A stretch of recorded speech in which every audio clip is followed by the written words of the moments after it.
ഈശോമിശിഹായ്ക്ക് സ്തുതിയായിരിക്കട്ടെ. വിശുദ്ധ ലൂക്കാ അറിയിച്ച സുവിശേഷം 1-ാം അധ്യായം 25-ാം വാക്യം.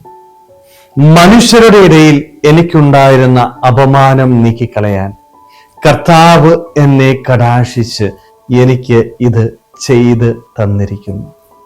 ഒത്തിരിയേറെ സന്തോഷത്തോടെ എലിസബത്ത് പറയുന്ന വാക്കുകൾ അല്ലെ.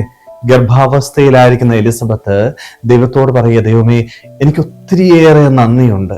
എൻ്റെ ജീവിതത്തില് എനിക്കുണ്ടായിരുന്ന അപമാനവും എൻ്റെ വേദനയും നീ നീക്കി കളഞ്ഞിരിക്കുന്നു. ഒത്തിരിയേറെ സന്തോഷം നിറഞ്ഞ ഒരു വചനഭാവം അല്ലെ. ഈ ഒരു വചനഭാഗം ഈശോ എനിക്ക് വിചിന്തനത്തിനായിട്ട് നൽകുമ്പോൾ എന്നെ ഓർമ്മിപ്പിക്കുന്ന ഒരു കാര്യമുണ്ട്. വിശ്വാസത്തോടെ പ്രത്യാശയോടെ നീ ദൈവത്തോട് പ്രാർത്ഥിച്ചാല് നിന്റെ ജീവിതത്തിലെ ഏതു വലിയ പ്രതിസന്ധികൾക്കും നിന്റെ ദൈവം നിനക്ക് ഉത്തരം നൽകും. ഒരുപക്ഷെ മറ്റുള്ളവർ നിന്നെ കളിയാക്കിയേക്കാം, ജീവിതത്തില് നീ ഒറ്റപ്പെട്ടു പോയേക്കാം, ഒത്തിരിയേറെ പ്രതികൂലമായ സാഹചര്യങ്ങൾ നിന്റെ ജീവിതത്തിൽ കടന്നു വരാം. പക്ഷെ അവിടെയൊന്നും നീ വീണു പോകാതെ പ്രത്യാശയോടെ വിശ്വാസത്തോടെ ദൈവത്തോട് ചേർന്നിരുന്നാൽ ദൈവം നിന്റെ ജീവിതത്തില് നിന്റെ അപമാന ഭാരം നീക്കിക്കളയും. നിനക്ക് വേണ്ടത് കൃത്യമായിട്ട് നിന്റെ ദൈവം നൽകും.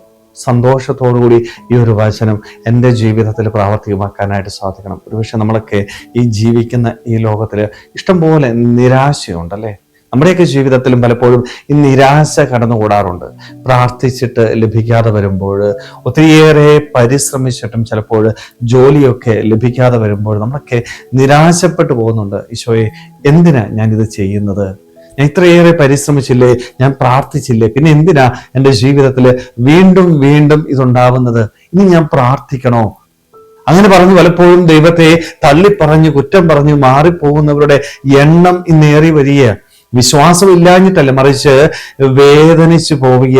പ്രാർത്ഥിച്ചിട്ട് ലഭിക്കാതെ വരുമ്പോൾ നിരാശപ്പെട്ടു പോവുക. അവരോട് ഈശോ പറയുന്നത്, മോനെ മോളെ, നീ പ്രാർത്ഥിക്കേ, നീ നിരാശപ്പെടാതെ പ്രത്യാശയോടെ വിശ്വാസത്തോടെ നീ പ്രാർത്ഥിക്കാനായിട്ട് തയ്യാറായാല് നിന്റെ ജീവിതത്തില് നീ ആവശ്യപ്പെടുന്നത് നിന്റെ ദൈവം നിനക്ക് തരും.